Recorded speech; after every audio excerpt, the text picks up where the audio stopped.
Hey everyone, welcome back to the channel. So I've been here in Spain for about a month. I have completed all my appointments, the T.I.E, the Padron, banking, I got my internet set up. So what I'd like to do is kind of explain the process of how to complete all those appointments, not just the paperwork. There's all kinds of videos online about what papers you need, but it's the process of what happens when you show up to the police station, the town hall, etc. And then at the end, I'm going to give you maybe like a couple tips or things I wish I had known before I arrived in Spain. All right, so we'll start off with the Padron. So you can book that appointment online yourself. I had lawyers, so they booked it for me. It's basically a time to show up at the town hall and queue. It's not an exact appointment time. There's nobody at a desk waiting for you. So you walk in like any of the registries back home, like for your motor vehicles is very similar. So you show up to the town hall, you get your ticket, and you go to the appropriate waiting room. Now every town hall might be different, the forms might be a bit different, but the general process is going to be the same. So once you enter the town hall and you have your ticket, you go to your waiting room. The whole process took me about 45 minutes from entering to leaving, and the actual process that I spent with an agent, probably 10 minutes. If you have all your paperwork organized and copied properly, there's really minimal interaction. It's you sit down, quick verbal exchange, and then they basically scan everything, print out the Padron, stamp it, and sign it. Now the paperwork you're going to have to bring is the contract plus a copy, of course your passport.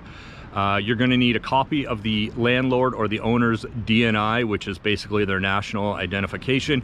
Here in Spain, you're also going to need the authorization and the Padron form itself, or the Padron application. Those were all filled out by my lawyer, so I really had no problems with that end. But as long as you come prepared, organized, and you have all your copies, it's very simple. Like I said, about 45 minutes from entering to leaving. Super simple process. There's no fee involved, at least in my city of Fuengirola. Not a problem. It's very easy.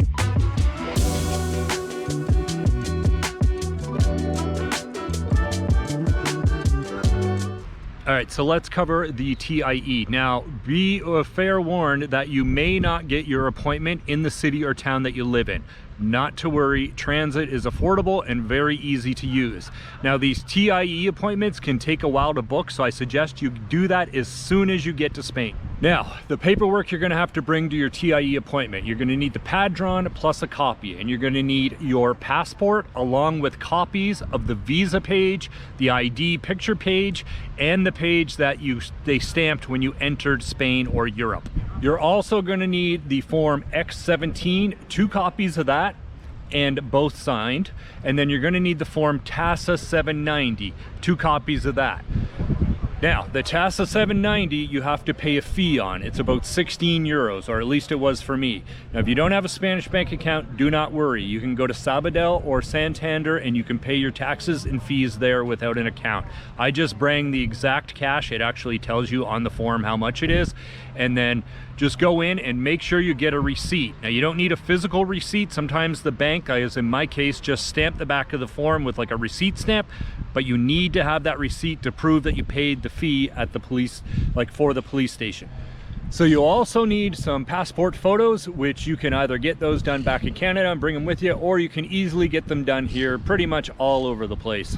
So the process of your T.I.E. So you're going to go to a national police station, and when you show up, there'll be a police officer at the door. He kind of regulates who goes where and why you're there. So just tell him why you're there. If you don't speak fluent Spanish, maybe bring a translated paper or a screenshot of Google Translate. And then you'll basically go into a waiting room, and there's a bunch of civilian agents. You don't actually deal with the police officers, you deal with police employees. And they are basically kind of like if you were back in Canada at the registries, only it's much smaller because you're in a police station. There's very minimal verbal exchange. There's a few things that you got to cover, but really if all your paperwork is organized and sorted, you will have no issues whatsoever. One thing though, make sure you do not enter Spain before your visa, or else you're going to have to leave and come back and then book another TIE appointment. So make sure you do not enter Spain early. So once you're at the desk and you've handed in your paperwork, basically the final thing they're going to do is they're going to do your fingerprints. They'll do about 3 or 4 of them, but they do it digitally. You just put your finger on the screen. It's quite simple. After that, they process your application basically, and then they will give you a sheet because you have to come back later to pick up your card. It's not instant. So it takes about 40 days for your card to return, and yes, you have to go back to the police station you did it at. So I will be going in January back to Estepona, which is really not a bad thing because Estepona is beautiful. It's known as the Garden of the Costa del Sol. Even in January, there's probably going to be plants. I was just there recently and the place is gorgeous, and they were constantly changing over the beds. So if you have to travel around Spain, it's really not a bad thing. It's actually a good thing. I actually made a whole night of it, booked a hotel, so don't freak out if you got to go somewhere else. It's very easy and you can make a good time out of it actually.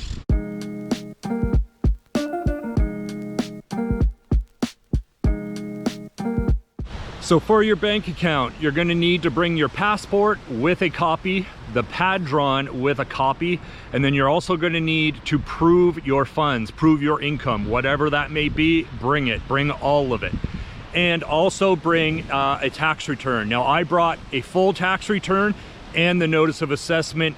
I had no problems. The whole process took maybe 15 minutes. Now, if you're applying for a resident account, you're going to need your ID, your TIE card, which I don't have yet. I picked that up in January. So right now I have a non-resident account, which is perfectly fine. You can set up your internet and all that other stuff with this account. You get a bank card, you get the mobile app, very simple. In January, once I get my TIE, I just go back into the bank and then I now have a resident account. So super simple. The whole process is really easy. Yeah, and that's really all I got to say about that. It is one of the easiest things to do here.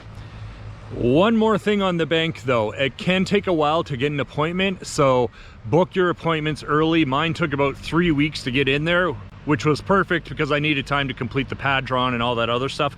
But don't book it and think you're going to get in 2 days later. At least in my case, that did not happen.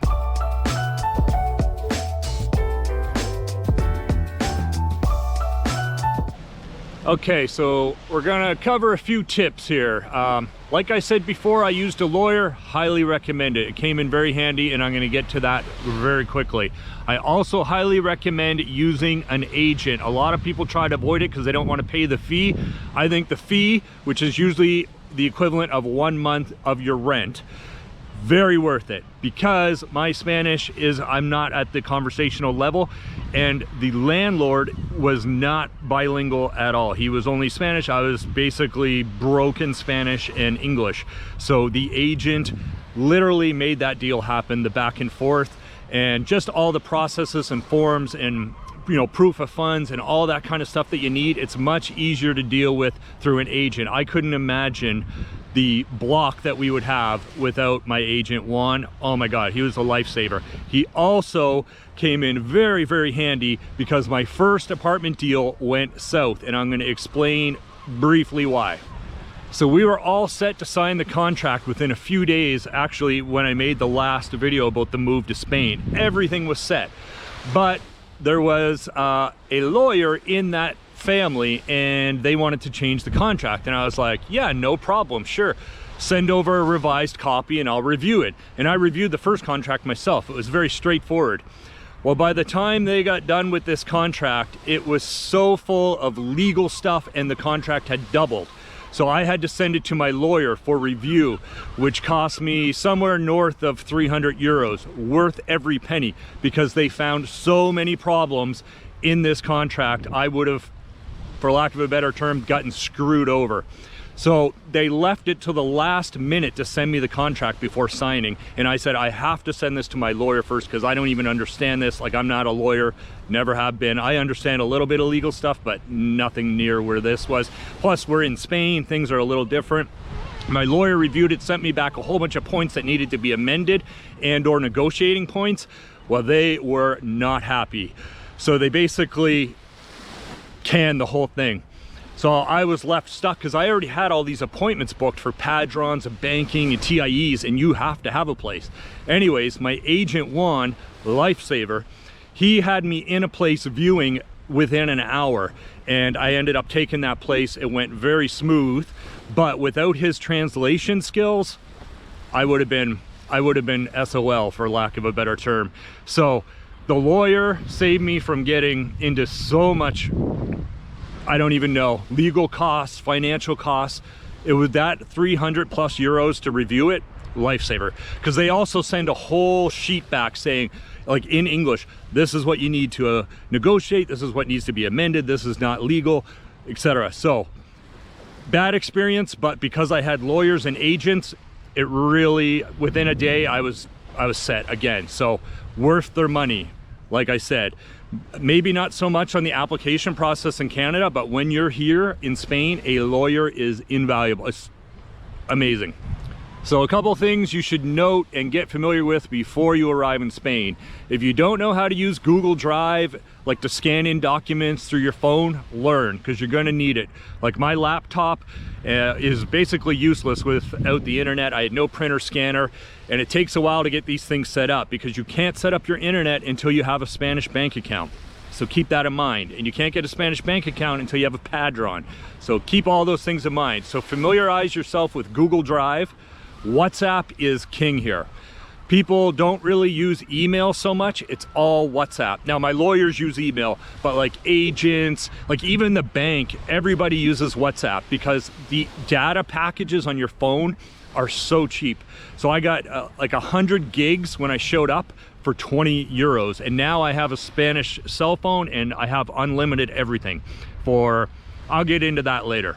So also get familiar with money transferring services. I used Wise. I found it to be very simple. The fees are pretty reasonable and the money transfers in seconds from your Canadian account to any account globally. It's so simple. Because I had a massive problem with one of the major Canadian banks. Every time I was trying to transfer money to a lawyer or anything like that, it was always short.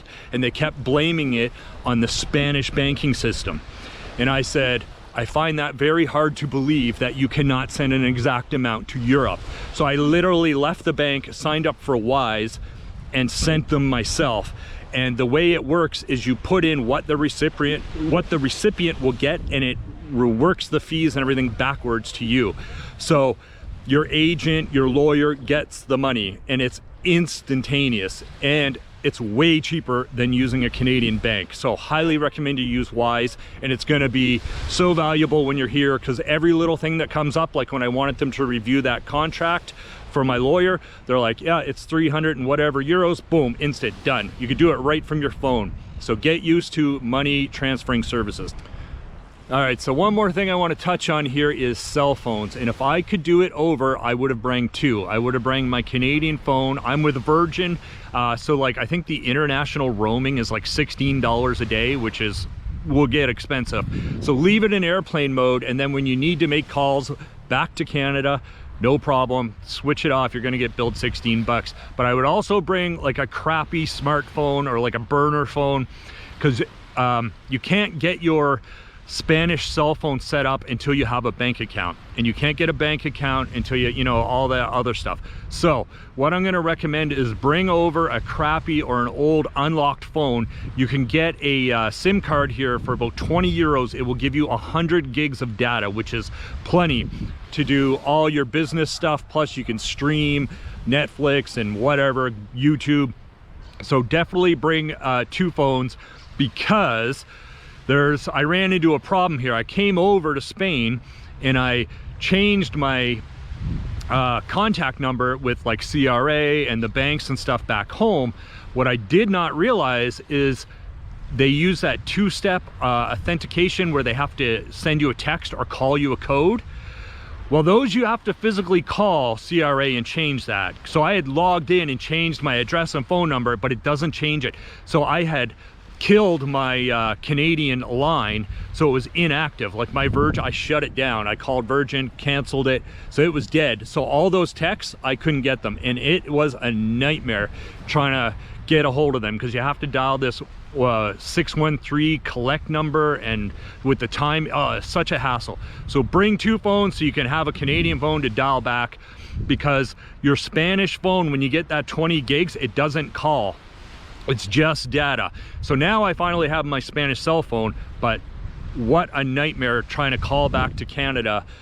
It's expensive, and if you're like in a hotel, like a 10-minute call was costing me €8. You just burn through so much money. It's so much easier just to bring your Canadian phone and leave it active for about a month and then cancel it, or don't cancel it. It's up to you. So the other tip I can give you is continually work on your Spanish language.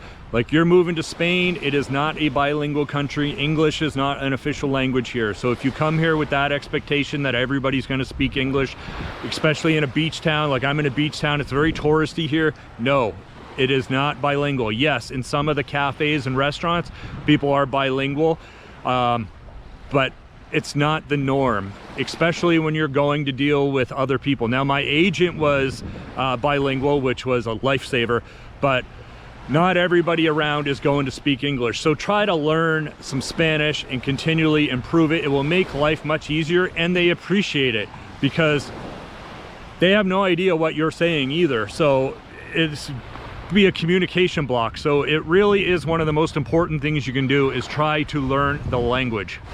Now, once you're here for a while, you're gonna wanna get your internet and all that stuff set up. It's very affordable compared to back home. The process is a bit more detailed though. Like, you're gonna need to bring your passport, you're gonna need your NIE number, and you're also going to need a Spanish bank account. You don't need a resident account, but you need a Spanish bank account, because you're not gonna get there. It's just not gonna happen. But I went with Orange, but there's tons of companies around and they all kind of have similar pricing. I really like Orange, and one of the reasons I went with them is because there's one in my neighborhood and there's also one at the mall, and I'm at the mall usually once a week, so it's very convenient. Now, I went with a brand new phone. I just bought it outright because you have no credit history here in the country. So without having utility bills and any of that stuff, which I have none of because I rent, so I have no bills. So basically you have to wait 3 months to build your credit to get a phone, or you can just buy it outright, which is what I did. It cost me €166 for a phone just to buy it outright. I thought that was pretty good deal. Now, for the services that you get with your internet phone package. So I went with the highest fiber internet. I also have 60 channels on television, and I have 2 cell phone lines, and of course I bought my phone outright. Now, my primary line is basically unlimited everything, texting, calling, data. It's super good. The second one is not unlimited. It has a few more restrictions, but it's okay. And all this will run me €70 a month. Now, there is a deal, like it's just like Canada. First 3 months you pay €55 or whatever it is, and then after 3 months it goes up. So €70 for the highest speed internet, 2 phone lines, 1 unlimited, and 60 channels on the television. I think that's a fantastic deal. That's somewhere under 100 Canadian a month, and it's super fast. It's set up within days. All right, so I'm just gonna wrap the video up here. I hope that information helps you out a bit. If you have any questions, feel free, leave them below. If I get a lot of questions or a lot of detailed questions, I will make another video. There will be future videos upcoming as things progress, like when I buy a house, or if I just feel that there's a need to give more information. I am more of a travel channel, but I might start a second channel kind of on life in Spain. We'll see how that goes. I will keep you posted. I think that's about everything. Like I said, leave questions below. Thanks for tuning in, and we'll see you in the next one.